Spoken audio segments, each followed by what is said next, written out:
Scotland, a land of towering castles, mist-covered mountains, and a history soaked in the blood of battles. We often hear tales of fierce warriors like William Wallace and Robert the Bruce, but what about the women? The fearless, sword-wielding warriors who stood against invaders, led armies, and shaped Scotland's fate. Today, we uncover the forgotten heroines, Scotland's warrior women. One of the earliest and fiercest women warriors was Scáthach, the legendary warrior queen of Skye.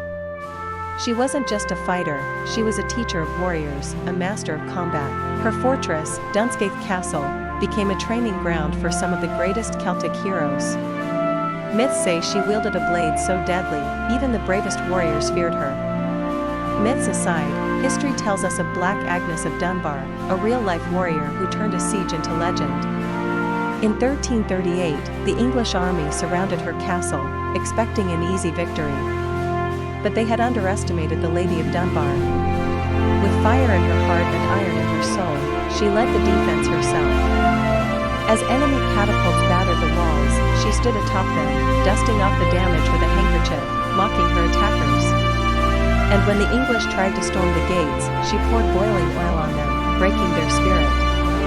After months of failed attempts, the invaders retreated. Agnes had won. And then, there was Flora MacDonald, not a warrior with a sword, but a warrior in spirit.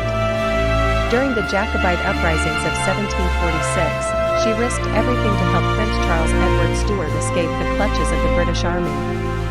Disguising him as a maid, she smuggled him across the sea to Skye, evading capture. She may not have fought on the battlefield, but she defied an empire. These women, Scáthach, Black Agnes, Flora MacDonald, stood against the odds. They were leaders, fighters, and symbols of defiance. History may have tried to forget them, but their legacy still echoes through Scotland's valleys and battlefields.